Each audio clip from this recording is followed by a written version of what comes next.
What's up, Swaggy Vet Nation? Hey, man, we got an amazing video today. We got Jeff Struecker. If you remember Jeff Struecker, he was on the movie Black Hawk Down. His character was portrayed.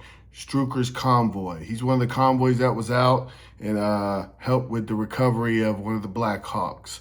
So, hey, we talk about Mogadishu, we talk about military journey, we talk about transition, and we talk about his time in the ministries now. He's a minister down in Columbus, Georgia. So, hey, if you love our content, don't forget to like, comment, and subscribe. Hit that notification bell so you never miss a Swaggy Vet video. Cue the intro! You and I on the set of the Swaggy Vets show. We do it for the sisters, bros from coast to coast. A place where it's safe to go to make sure that a soldier's stories are told. All around the globe, going worldwide, representing military pride. Make sure you like, comment, and subscribe. You should already be at the position of a 10 for them boys when they come out. The original first Swaggy veteran. And then you got that boy Big Pen. Hey man, salute me or shoot me. And if you ain't no vet, you better not talk like one. Okay, I got you. All right, boom. What's up, everybody? Welcome to the Swaggy Vet Podcast. I'm your host, Big Pen. Man, I'm going to tell you, we got an amazing guest today. If y'all remember from Black Hawk Down, Mr. Jeff Struecker, one of the convoys that was out there. Now he's doing big things from the battlefield to the pulpit. We got Jeff Struecker, everybody. Woo, thanks for coming on, Mr. Struecker. Yeah, man, it's good to be with you. Yes, man. Man, we appreciate you. So, you were from Iowa. Yeah, well, I was born in Iowa. I kind of moved around a lot. And before I even finished high school, I'd moved more than 20 times. So when the Army sent me to Fort Benning and I spent almost my whole career in one place, it was like culture shock to me. Oh, wow. Okay. What was... Do you have any takeaways from your kid? What kind of friends and family? You know, did you have any significant friends you made? Yeah, I mean, like I said, I moved around a lot. I averaged moving 2 or 3 times every school year. So I was always the new kid. But that means the military lifestyle wasn't that hard for me, wasn't that hard to, adapt to. I got a chance to meet a whole lot of friends, but I didn't get a chance to spend a lot of time with them because usually every 6 months or so I was gone again. But yeah, I made some good friends. I lived all over the Midwest and then parts of the South. I was in Tennessee and Texas for a long time as well. So Okay. yeah, I got a chance to meet some pretty amazing people all over the place. Yeah, absolutely. Did you have any mentors growing up? No, not really. I mean, I didn't come from a military family, so nobody was talking to me about the military. I had a couple of people that I, got a chance to know their parents a little bit. My parents divorced. My mom was a single mom who worked 2 or 3 jobs, so I rarely ever saw her. And it was just me and my sisters doing my own thing and getting in trouble. Now, do you have any small town humorous stories you could tell us growing up like that? Well, sure. I mean, I lived in some really, really small towns. Believe it or not, I lived in towns that didn't have a stoplight. They didn't even have the flashing light. There was just a stop sign. This was a long time ago, but I mean, I lived in the towns that didn't even have a gas station or a grocery store. And small town America is, it's something else, man. Everybody knows your business. They're good people, salt of the earth people, hardworking people in small towns all over America. But I've been in some big cities and I've been in some really small towns, and life is different when you're on a rural road. When you're living on a rural road, that the only traffic sign and the only traffic ordinance in the whole area is one stop sign. Oh man. Now, you're a man of faith. Did you have that faith early in life? No, well, I didn't grow up with that faith. Let me put it this way. I moved to a neighborhood, well, actually moved to an apartment complex in Tennessee, and my neighbors, when I was a teenager, came by to talk to me about their faith. They were the ones that started the conversation for me, and for me, this was totally out of the blue because no one really in my family had any practicing faith to speak of. So I started trying to figure some stuff out on my own. Oh, wow. When we Okay. moved, I would just get up as a high school kid and walk to the nearest church, sit in the back, and try to figure a few things out. But I will say that by the time I joined the Army, and I was still in high school when I enlisted, by the time I left for the Army, I had this rock solid faith. There was no question at all by that point about what I believed and why I believed it. And part of my story is that faith is what got me through some pretty intense firefights. I bet. That's, you know what? That's a great story about that, because I know when I was young, it's kind of like God touches you early. And I remember I had no sense of faith. And then one day I met one of my friends and he said, "Hey, have you accepted Jesus Christ as your Savior?" I was like, "Well, I don't know what that is." So he took me to church, and then I remember I really didn't know. I said, "Yeah, I'll do that," but I really didn't know what I was getting into until I started praying regularly, Yeah. until I started building that relationship with God, and it was just a turning point, and it was early, so I can definitely resonate with you on that. Yeah, man, totally. I'll tell you, I didn't realize how jacked up I was until God got a hold of my life and started to show me things. And I was like, wow, I thought I was a much better dude. That now that now that I've given my life and surrendered it completely to Jesus, it was a train wreck and to start with. And he just started putting Absolutely, stuff back together. absolutely. So, how did you? What made you want to join the army? Well, two things. One, my high school buddy had enlisted. I joined in the Army in the late 80s. Okay. And as I said, I didn't come from a military family, so nobody really had military background in my family. My high school buddy, while we were still seniors in high school, enlisted and didn't even mention it to me until after the fact. And then he started talking to me about the Army. It's the first time I even considered it. I never considered the military at all. After talking to him a little bit and realizing, man, there is no place to go in my hometown. There's no upward mobility. There's no future for you here. The Army started looking like an opportunity to get out of my hometown and uh, develop a future. But the real truth is, I wrestled with this terrifying, paralyzing fear of death when I was a kid. And this fear of death just haunted me. And I mean, almost every night when I was elementary age. When I say a kid, I mean 5, 6 years old. And I'm freaking out about the idea of dying. And then when my neighbors came to talk to me as a teenager and when they started to introduce me to Jesus, something changed inside of me that was really profound. And I didn't struggle with this fear of dying anymore. So this is going to sound weird to most audiences, but your audience will get it. I showed up in the recruiter's office. Really, the reason I was considering the military is just because I wanted to go to war, I wanted to get shot at, and I wanted to finally answer once and for all, am I over this fear of dying? I thought that I was, and it seemed like I was, but I wasn't entirely sure. So when I joined the Army, it was a, hey, here I am, send me to war, somebody shoot at me so I can settle this in my own head once and for all. Wow, that's amazing. Now, once you actually went to basic, what MOS did you pick? I was 11 Bravo, man, an 11 infantryman. Bravo. Yeah. Nice. And you went straight to Ranger Bat. Well, Yeah. of course, you went to basic and everything, and then back then, did they have what was it, rope, RAS? Yeah, they did. It was a 3-week program. It was just brutal, and honestly, it was. There was some academic, there was some, moral and some psychological, but very, very little. It was essentially, are you tough? Can you handle the pain that we're going to give you? I joined the Army to go to the Ranger Regiment, and I didn't know Rangers, but my recruiter started talking to me about them. And when I was at the MEP station getting ready to, do all of the physicals and see if I qualified for the Rangers, there was a recruiter dude at the MEP station trying to sell me to become a cook. And I was like, look, man, that is not what I'm joining the Army for. I didn't want to tell him I'm joining the Army because I want to get shot at.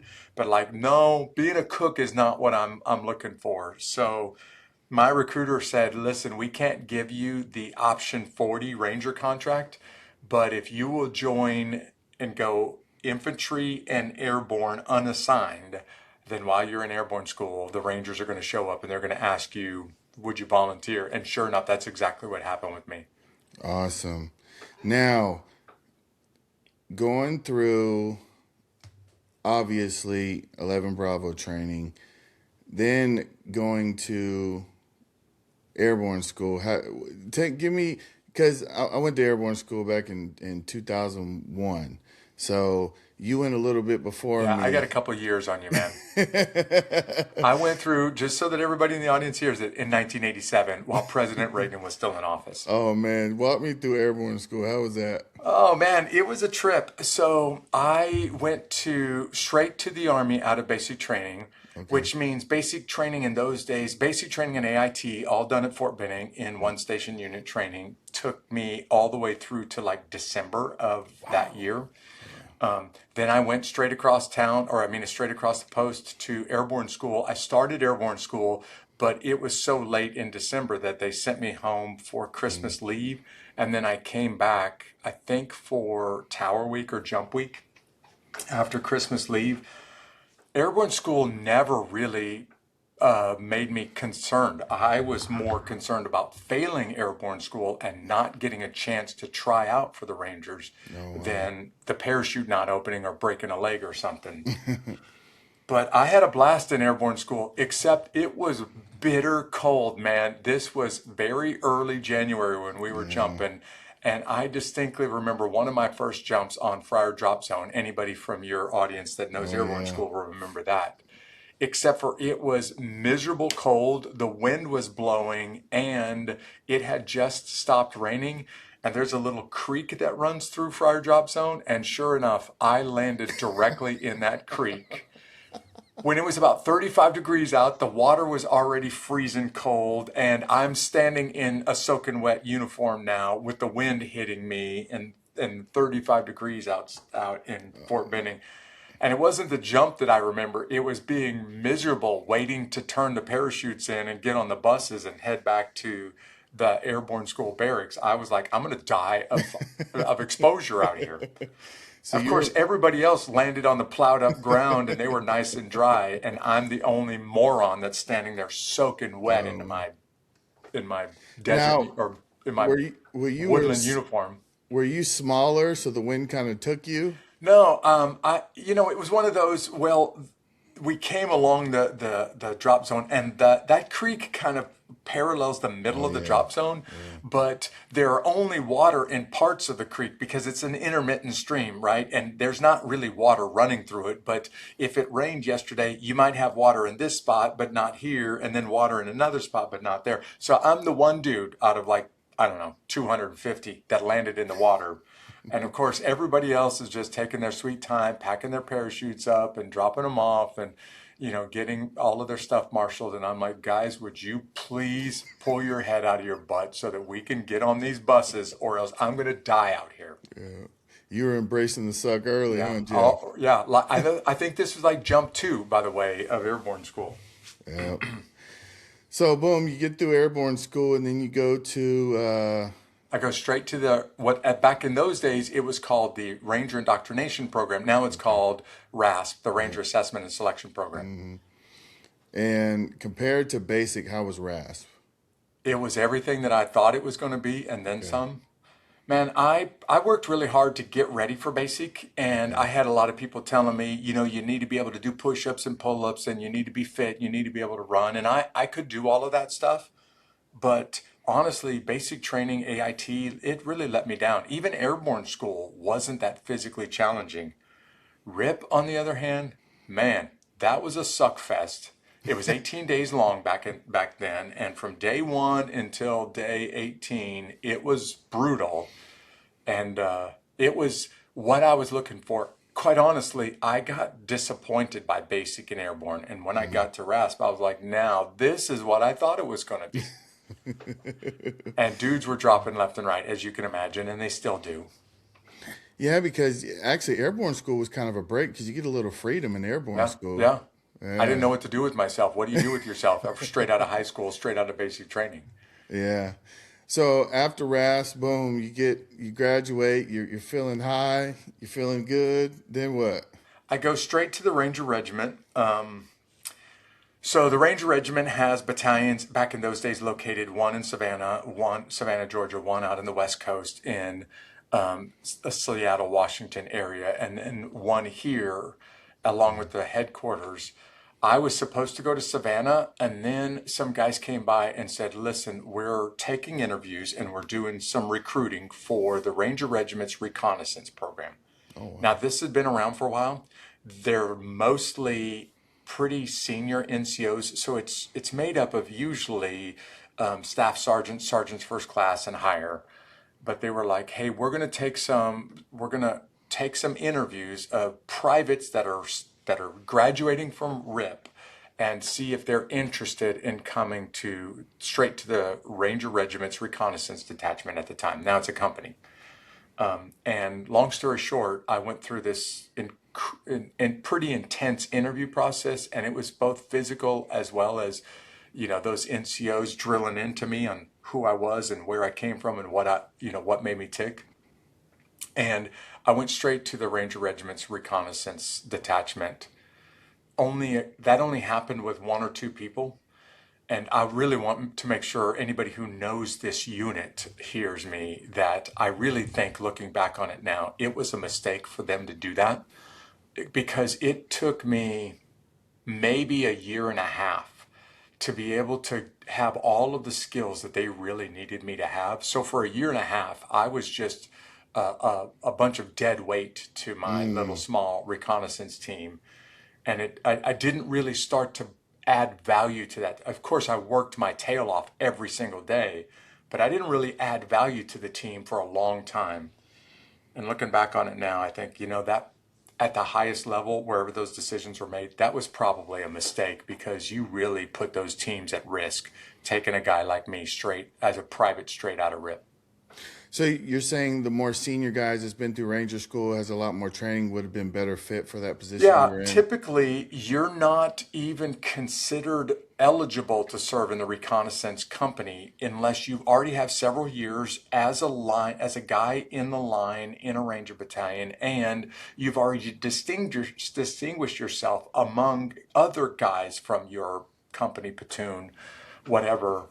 There is a very intense selection process to go from a Ranger battalion into the Ranger reconnaissance company. And then today there is a 6-month trainer course just before they can assign you. Well, they took me literally as a private right out of basic, Oh wow, okay. without even having maybe 7 or 8 months of total time in the Army.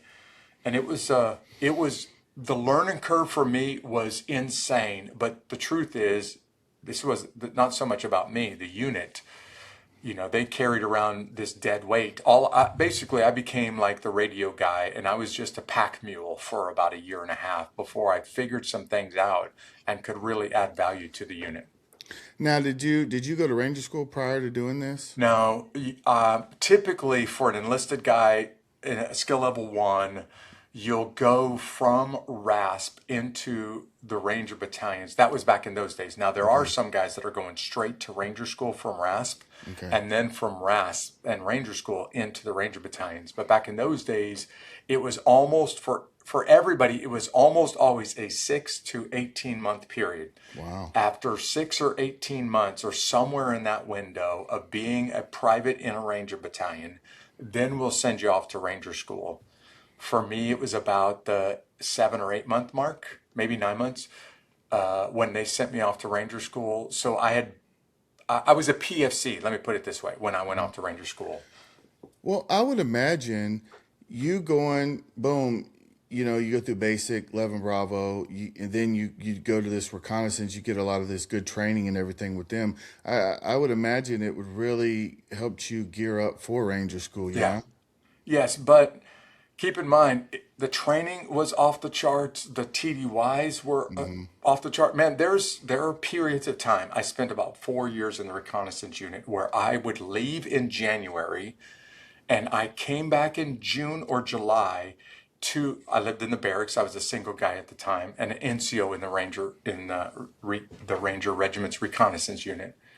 I would leave in January. I would come back in June or July to my barracks room, and I wasn't in the same place for 2 weeks, but I had been gone for 6 months straight. So the kind of training, the operational tempo for a brand new guy, it's almost unsustainable. Now, I was surrounded by really, really amazing NCOs who kind of set the tone for me, but even guys that have lots of experience, it's that kind of operational pace is ridiculous. All right, now take me through Ranger School. Everybody that I've had on here, I always ask, give me a funny Ranger School story. I know you got one or Jeff. two. Man, everybody's got a Ranger School story. Sure, I've got one or two. I will tell your listeners, this is back in the day, late 80s, when there were 4 phases of Ranger School. Oh, wow. Okay. One of them was a desert phase. The desert phase of Ranger School was only around for a short period of time, and actually there was 2 different locations. So I went to the desert phase of Ranger School in Utah. They changed it from Utah, moved it to Texas, and then they just did away with it completely. I think because of the costs of getting Ranger students all the way out west. So I started Ranger School in October of '88 here in Fort Benning.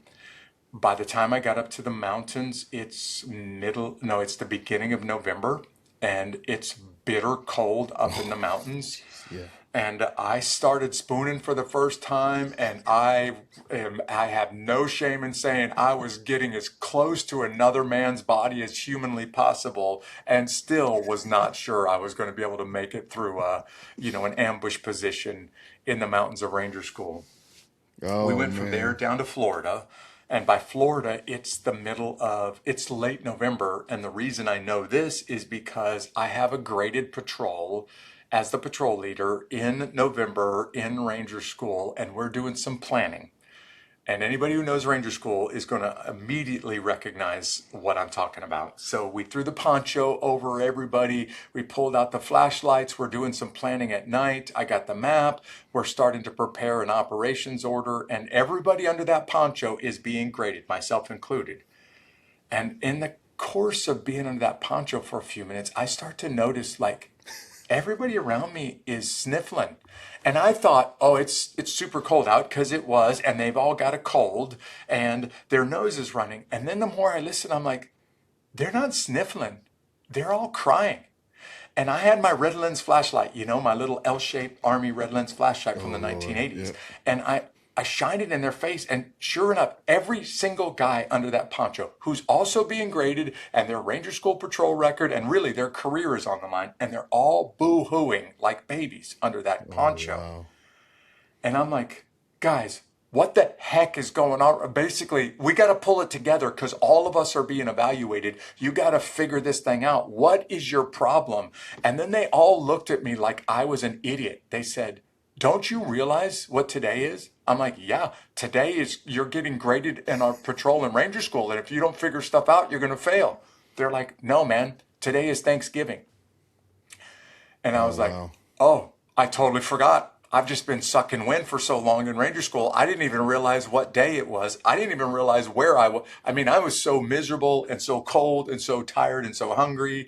You could have told me I was on the dark side of the moon, and I wouldn't have known any different. These guys, no, here's what happens next. Sure enough, they all start talking about home, and they all start talking about the big Thanksgiving spread and how much they miss their mama and the turkey. And I'm like, guys, would you stop? Because I'm going to be crying pretty soon, and we're all going to fail this patrol. Basically, we've got to figure out how to pull this thing together, because as you can see, there's no payphone nailed to a tree out here in the middle of the swamp. Figure it out, but just goes to show you, one of those classic Ranger School stories is I was so cold and so tired and so miserable, I didn't even realize what every other guy under that poncho realized until their crying uncontrollably. And they're like, "What's wrong with you, Jeff? It's Thanksgiving Day today. And I want to be at home with my mommy in the heat eating Thanksgiving dinner." And I'm like, "Yeah, well, you're not. You're in the swamp. We're laying in the water in Florida. Figure it out." Now, how did it feel going through that and then putting that tab on, graduating? Yeah, How sure. was that feeling, Jeff? There's no way to really describe it for anybody who's not gone through it. The Ranger tab is a 25-cent piece of cloth. And really, its value is only 25 cents at the clothing sales store. But what it represents, and I don't mean the applause that people are going to give you on graduation day. I'm not talking about the pat on the back that other Rangers are going to give you. That's not what I'm talking about. What it represents to yourself, man, it can't be measured. I live around Fort Benning. I retired around Fort Benning. I've spent almost my entire adult life around Fort Benning, and I have told tens of thousands, this is not an exaggeration, tens of thousands of dudes go to Ranger School. And let me tell you why.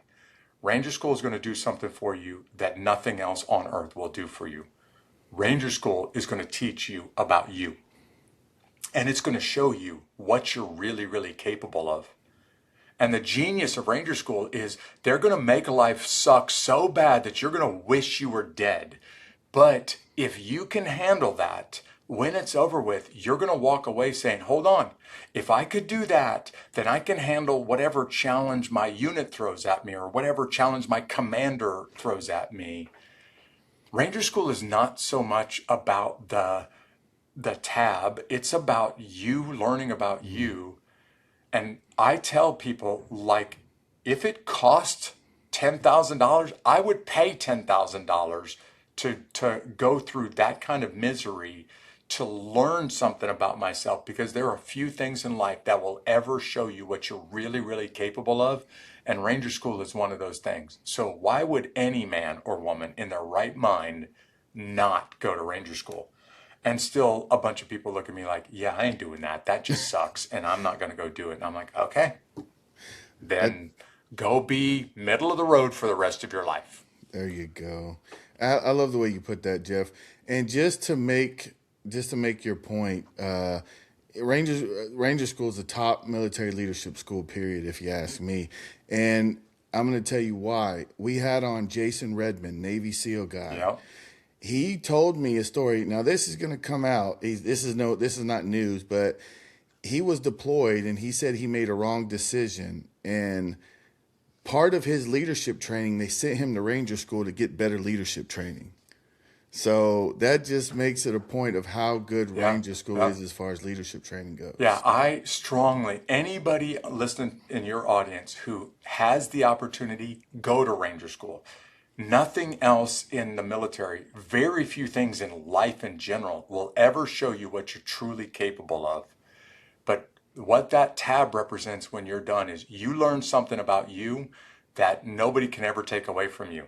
Absolutely. And by the way, I still go on my back porch sometimes when it's cold and raining and miserable, and I walk out there for a few minutes, walk back in my warm living room and say to my wife, thank God I'm not in Ranger School right now. Oh, so you graduate, you put that tab on, you're in Ranger Regiment. Now, how far along after that did you go to Just Cause? Yeah, well, so I should say, because I was in the reconnaissance unit, I did nothing but those SWIC schools. And I mean, one after another, you name them. I did almost every one of them. So even when I wasn't gone for training, I was typically at a SWIC school, and more than you can even count, just to get all of the skills I needed to be able to be, adding value to my reconnaissance team. I was a sergeant. So I came out of Ranger School to PFC, got promoted almost immediately to specialist. Wow. Because typically if a guy has a Ranger tab, we're going to make you a specialist in the Ranger Regiment. And I was a specialist for maybe 6-9 months. I got promoted to sergeant. So it's December of 89. I joined the Army in the summer of 87. So I've been in for a little over 2 years when Just Cause kicked off. And I'm in the reconnaissance unit. We have a classic Halo infiltration mission. And we got notified about 3 days before the invasion that, hey, we're going to start the invasion with the Ranger Regiment conducting parachute assaults onto 2 airfields. One of those airfields we've got surveillance on, the other one we don't. And the commander of the Ranger Regiment asked the commander of our reconnaissance unit, can you jump in, do a free fall mission into Panama? Can you land on a little small postage stamp open area and then move overland for about 12 kilometers at night and have eyes on the airfield before the jump comes in so that we can just confirm the airfield that they're jumping in on? And anybody who's ever been down to the country of Panama and tried to walk through the jungle, you'll know that it is it's actually, I don't even think the animals move at night through the jungle. But no human being moves at night through the jungle. So my boss went back to the regimental commander and said, no, we can't move overnight. Over land, we can get on the roads and we can get there in enough time, but we're not going to be able to do it through the jungle at night. And so I'm telling this because if it sounds to your listeners like I'm still a little bit butthurt about this, I am. I missed a combat halo infill because of this 12-click movement.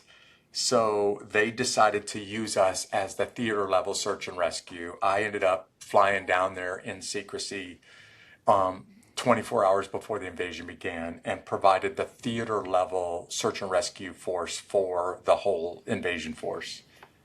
A Halo combat jump. That's like one in a lifetime. That's right, man. Few people in history would ever have that opportunity. And my boss told the commander, the regimental commander, no. When he came back and told me, I was like, are you insane? I would do whatever. I would crawl 12 kilometers through broken glass to have a combat Halo jump.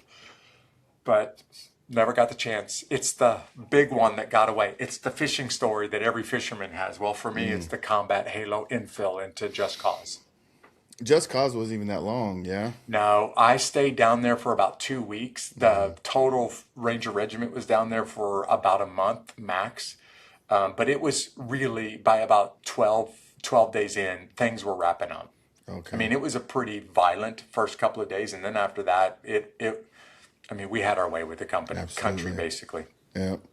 So then you come back and then Desert Storm kicks off after that. Yeah, I stay in the Ranger Regiment in the reconnaissance unit. Desert Storm kicks off, as you say. There's a plan to use Rangers in Desert Storm. It's off again, on again. The ground war kicks off, and finally, after the ground war kicks off, they decide to send some Rangers over there. Some of them are there to hunt down Scud missile sites using on the back of Night Stalker helicopters, but most of them are there to do a big combat mission on the border of Iraq and Kuwait. So I worked for 1st Ranger Battalion in Savannah, although I lived in Fort Benning, Georgia, and I deployed with 1st Ranger Battalion over to Desert Storm in 91. We did about a 6-day mission over there and then came straight back. And it was a parachute infill and then moved to a target on the border of Iraq and Kuwait and then come back. How was that? Parachute in. Yeah, man. Kuwait, I distinctly remember driving down, and if you've ever seen the news reports or the history books, there is what we call the corridor of death, or it was affectionately termed by the news the highway of death. Oh, yeah. So when the Desert Shield kicked off, the air campaign kicked off, we started hitting targets. The Iraqi army, the Republican Guard, they started consolidating, and then they decided that they were going to try to escape, and they all unfortunately lined up on the same highway and got involved in a giant a giant traffic jam. So now imagine that you are a Navy or an Air Force bomber pilot, and there's 10,000 vehicles stopped on a highway in the desert with nothing obscuring your view, and it became shooting fish in a barrel. Oh man! And there were so many dead bodies on that highway that they just literally pushed the bodies and the vehicles off to the side of the highway just a few feet off of the road so that they could keep traffic moving down there. And I remember driving down the highway of death not long after, all of the carnage, just watching charred human remains hanging out of the back of vehicles, one after another, for as far as the eye can see. I'm using this as an illustration of just how overwhelmingly it's hard to grasp how overwhelmingly successful this was. In fact, I'm convinced that even the big brain planners were like, holy smokes, I never expected it to go that fast or to go that well. Nobody thought it would go that well.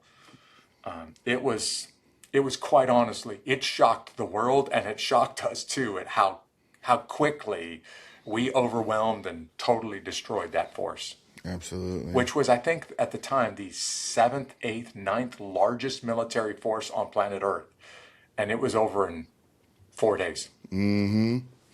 Now, you go through that, then you come back, you do some more training. How long before you get the call to go to Somalia? Yeah. So I came back from Desert Storm as a staff sergeant, a pretty senior staff sergeant, and I realized, man, I don't have any line experience. All of my time in the Ranger Regiment has been in reconnaissance.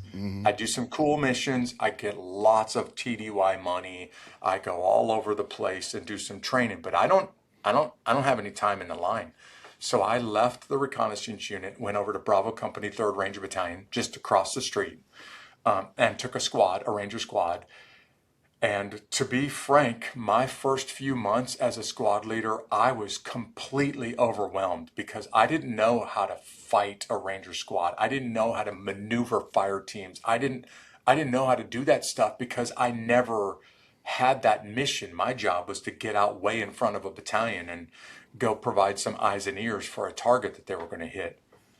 So again, I had a pretty steep learning curve, and it took some leaders being patient with me before I could figure out how to employ a Ranger squad. I stuck around Bravo Company 3rd Ranger Battalion for about 3 years as a rifle and weapon squad leader, and absolutely loved it, man. Those dudes were amazing. But I'd been a squad leader for maybe a year and a half when the battalion packed up for a battalion level special operations deployment to Texas. We were all in Texas, staging out of Fort Bliss and hitting targets across Texas, across the entire special operations spectrum.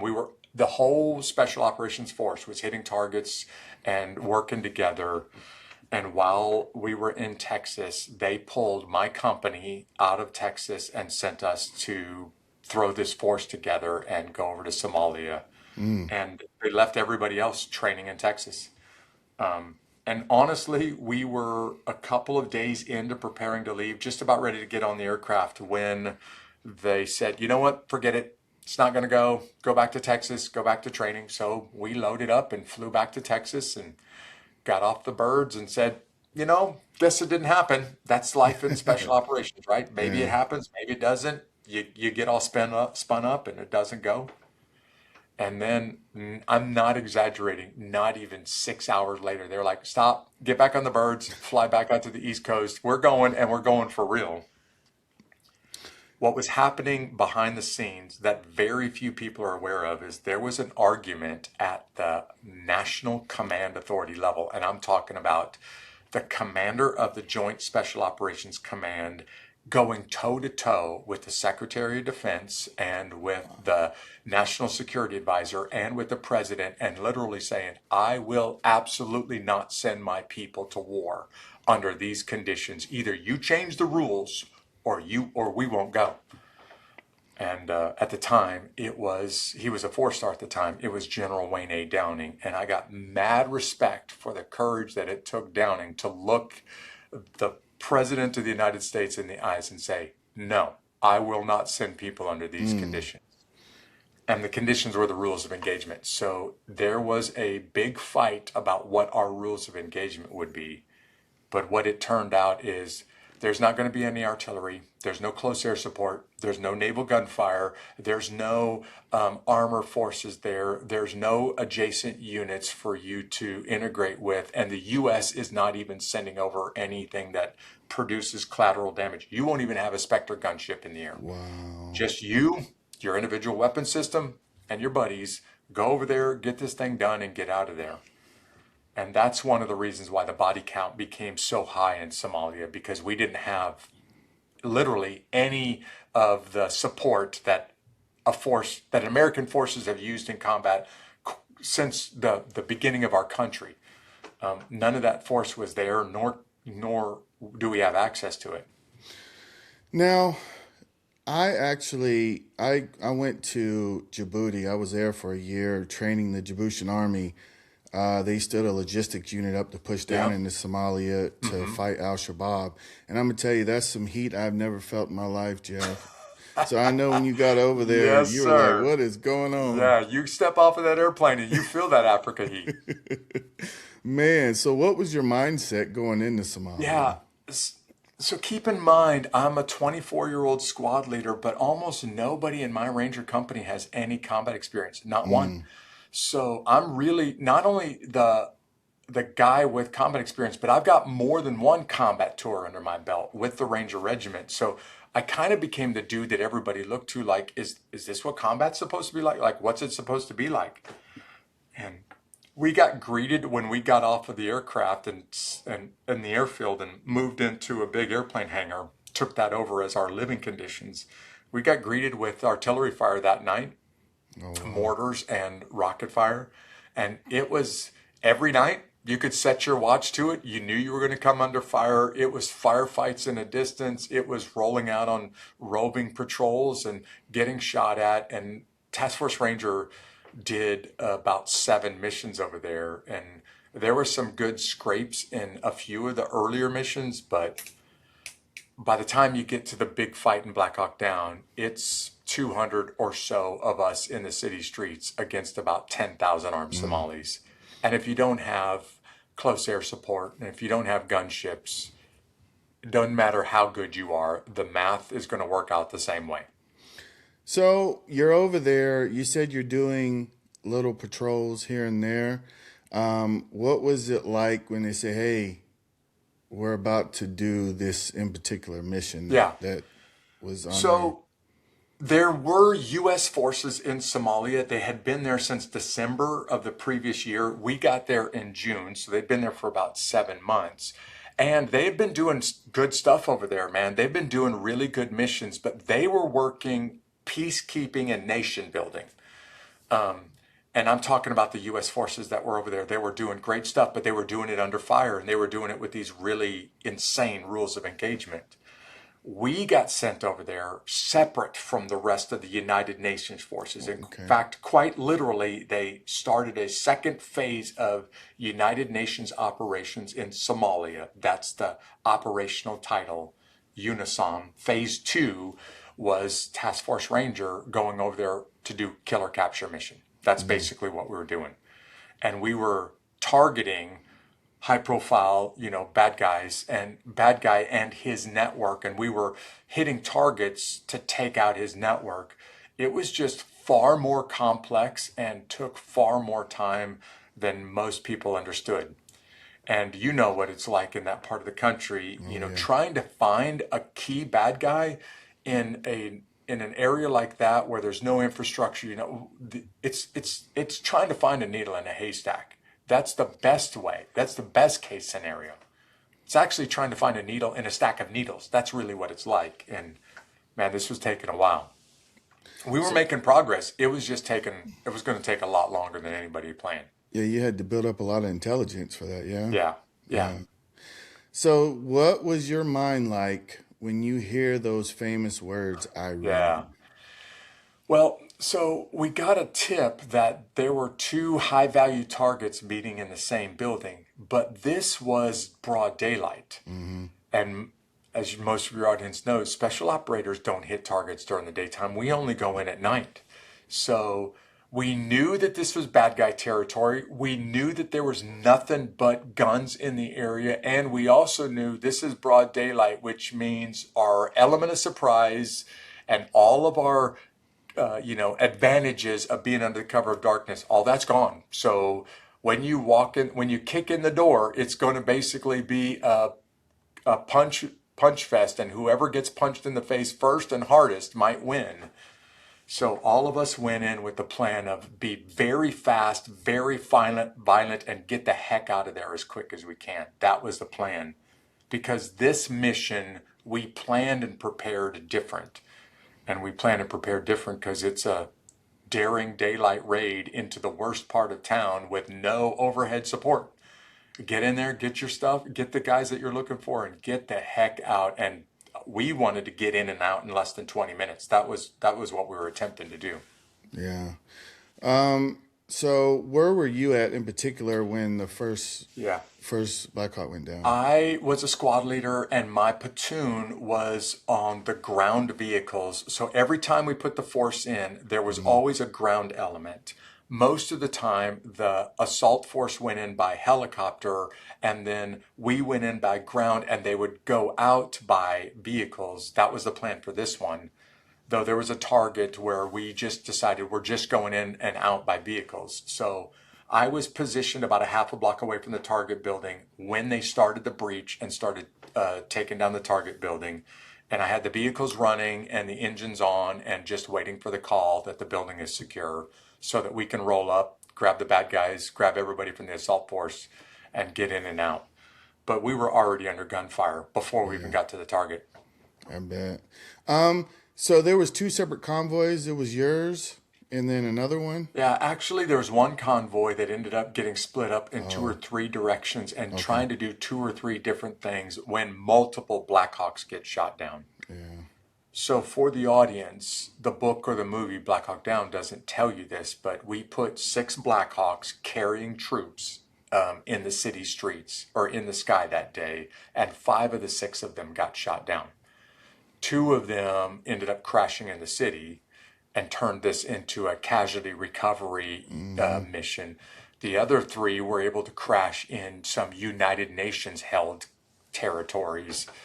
So we didn't have to divert the force to go get to them. But every helicopter that was in the sky came under gunfire. A bunch of the little birds had not a few, not dozens, but hundreds of bullet holes in them by the time that the fight's over with the next day.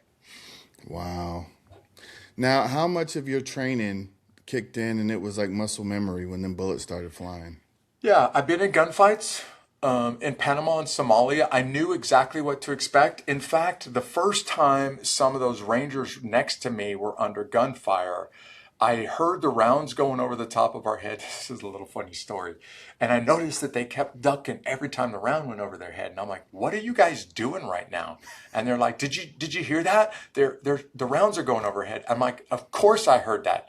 You do realize that by the time you hear the round, it's already past you, right? So the very thought of ducking, if that round was going to hit you, it would have already went through you before you even heard it. You can just stop ducking right now because, yes, the rounds are over your head, but ducking is not going to stop the round from hitting you directly in the face if that one's got your name on it. I'm saying that because I knew what it sounded like to be under gunfire.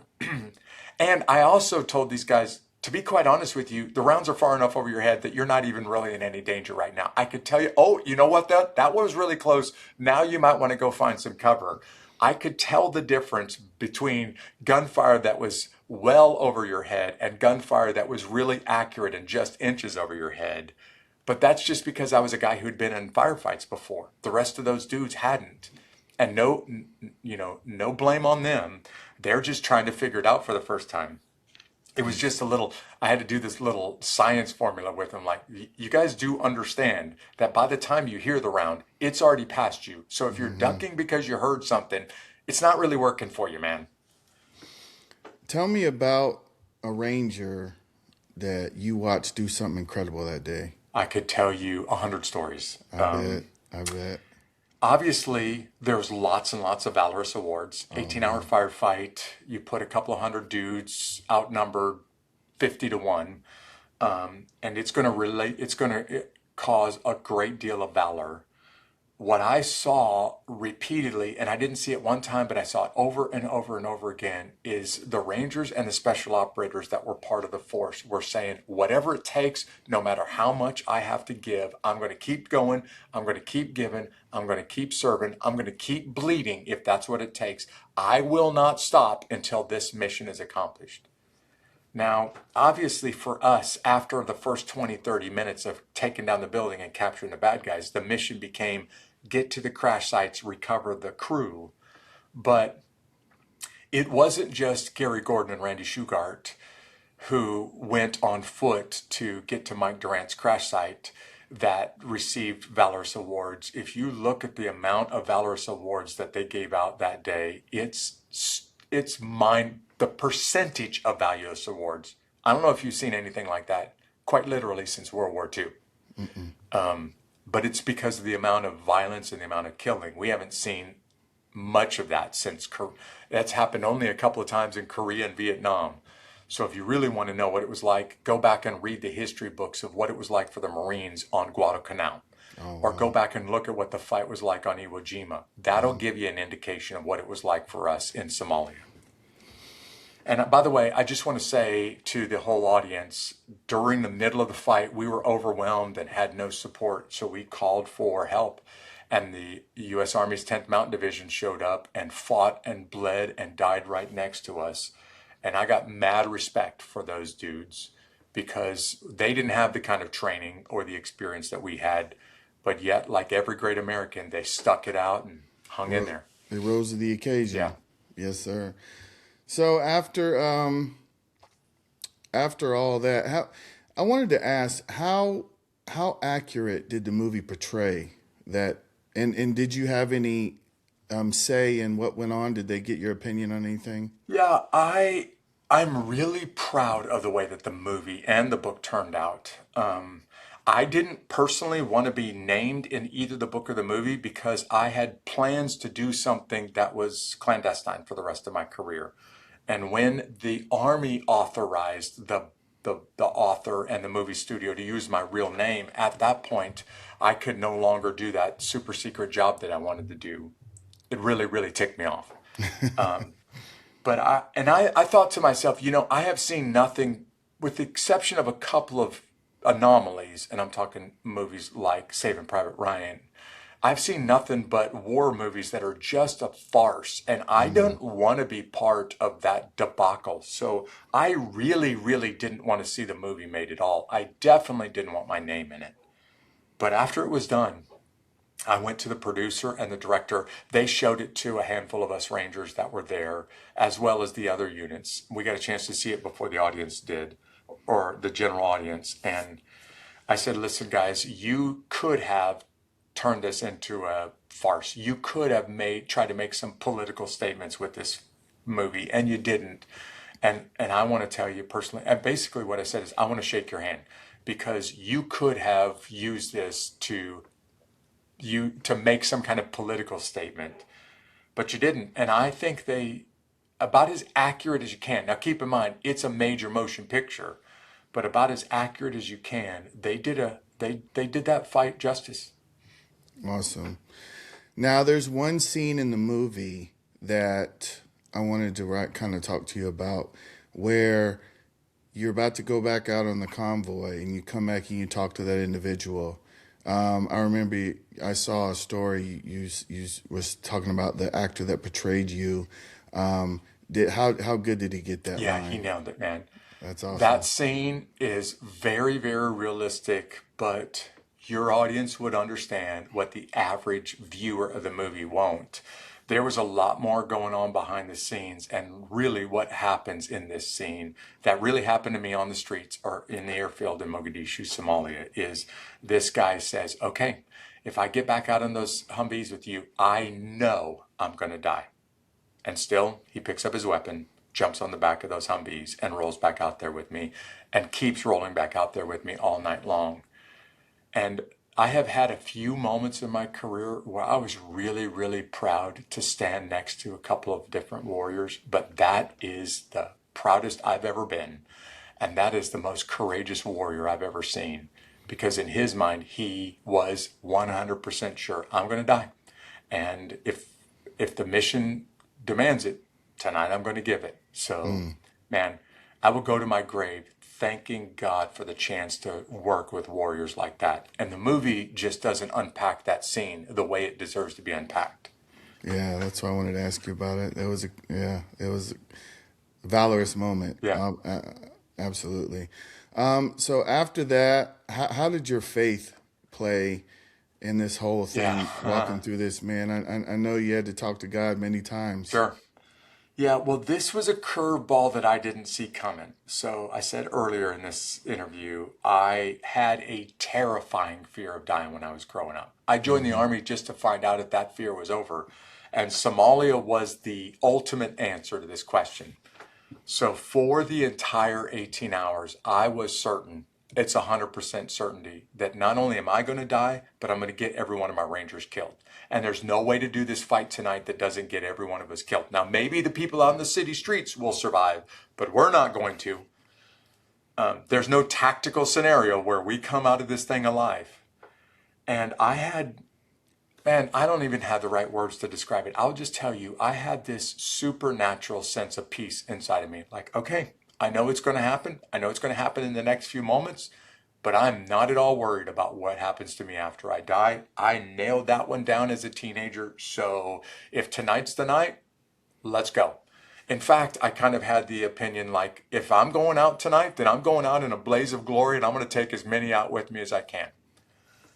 And that peace was so noticeable that when the fight was over with the next day, Rangers were saying, Jeff, I got to talk to you, because I saw something on the city streets with you that I didn't see with anybody else. Or I heard your voice over the radio and you were calm when no one else was calm. And that's not an accident, and it has nothing to do with your training. So what is it? What do you have? And the big curveball of my life happened after Somalia, because it was while I was talking to those Rangers that I just felt overwhelmingly sure that this is what God wants me to do next. I love kicking indoors. I love shooting bad guys. I love being an Army Ranger, but maybe God wants me to spend the rest of my life getting warriors ready for the battlefield and ready for eternity. And I retired and stayed in the Fort Benning area because 2 or 3 days a week I'm on Fort Benning and I'm talking to guys and gals about my faith, helping them get ready for Iran or whatever happens next. Because God made it so clear to me that it was undeniable what I was supposed to do with the rest of my life. And I never saw this one coming. That's why I call it a curveball. The biggest curveball of my life. Well, you got to do what God calls Yeah, you to do. it's not like you can say no. Exactly. So after Mogadishu, you get back, and then I know you transition to officer soon after that. Yeah. Yeah, I go to school. It takes a lot of education and a lot of experience. Typically, it's about a 9 or a 10-year process to become a chaplain. Wow. I did a lot of that while I was still enlisted. And then I had a break in service and came back on active duty in early 2001. And I went straight to the 82nd Airborne Division. I was with those guys in Fort Bragg when the attacks on September 11th happened. And then I started deploying and went 9 deployments to Afghanistan and 5 to Iraq before wrapping up my career. Yeah, man, 82nd. Yeah, I was there off. I see it on the wall behind you. You know what it's like to run up and down Ardennes Street. Oh yes, sir. I was there on Long Street in Ardennes. I was in the 782nd over there, man. Absolutely. What is? So you got out and you decided to become a minister. Yeah, for me, it was just the natural transition. So I wanted to stay here and I wanted to stay close to the military. Like I said, I go out onto Fort Benning 2 or 3 times a week and I'm around them every day of the week. So I literally retired from the Army at 5 p.m. and at 8 a.m. the next day, I was working at a church. And just trying to pour everything that I got back into warriors and build them up spiritually. You know, the Army does a great job of teaching them tactically and physically and even to some degree, preparing them emotionally or psychologically. But we're not that great at getting warriors ready spiritually. So for me, every day since retiring from the Army has been doing the same thing. I want to help prepare the soul of America's warriors for whatever the battlefield throws their way. That's amazing that, because not a lot of people have that securement of knowing what they want to do when they get out. And that's one of the reasons why we started this podcast, is because we like to talk to soldiers, and a lot of people have a really tough transition, not knowing what they want to do, not feeling fulfilled, having that team mentality, having that team environment when they get out. So how was that transition for you? Yeah, it was tough. It was tougher than I expected it to be. I don't know of a guy or a gal who did this line of work for long that didn't struggle when they got out. And I have come to realize the struggle is usually not with the mission, not with the uniform, not with the, all of the crap that goes along with being in the military, because as we all know, there's a lot of crap that goes along with it. What's hard is the people that you were around in the military, they're amazing. Almost every one of them are amazing. And then you leave the military and you get around the rest of the world and you're like, what kind of people are these? Like, I want to go back to hanging out with warriors because every one of them were awesome. And now I'm around people that maybe 1 in 100 or 1 in a crowd is awesome, where every day, everybody that I was around was awesome. It's hard not to miss that. So I struggle with that. I didn't even expect to struggle with that.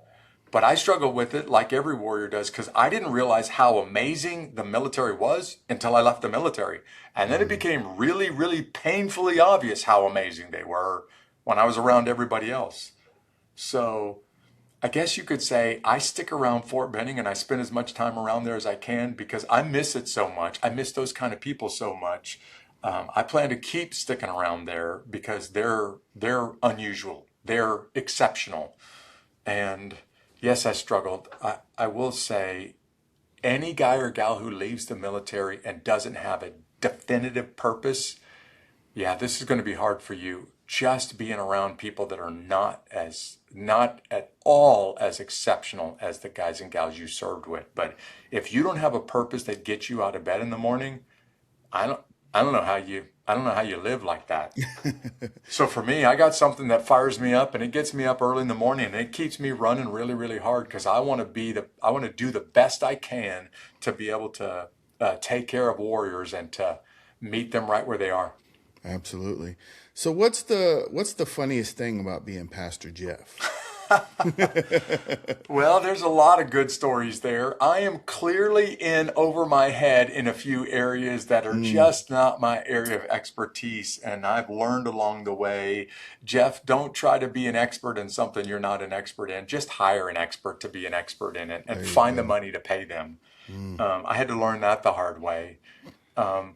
I sometimes, my family will tell me, wow, do you realize what you said in your sermon? And I was like, well, I think I do. They're like, no, do you know how you said it? Because it came across like you were barking orders at us. And I was like, oh, really? Because I didn't even notice when I told them, all right, sit down in church. And my family was like, yeah, that was a little bit harsh. And I was like, well, see, for me, I would have not even noticed that had you not said it. And my guess is most of the military guys in the room, it didn't even register with them. But for anybody who didn't serve in uniform, yeah, that might feel a little bit harsh. And it's just, those are some of the things that you and I did in the military that we would not take for granted.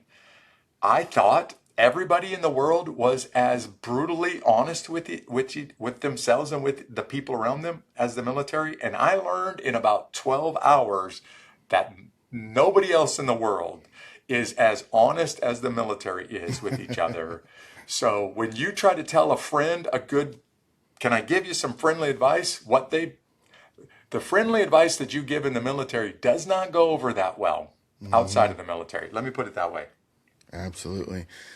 So other than your current mission of still staying in contact with troops and mentoring and leadership with troops, what is your current mission at your congregation? Yeah, so we're relatively new church plant. We meet on the campus of Columbus State University, right in the heart of Columbus, Georgia. And our church goes to the extreme to meet and take care of warriors right where they're at. So we leverage almost everything that we have to go help the guys and gals in uniform and their families.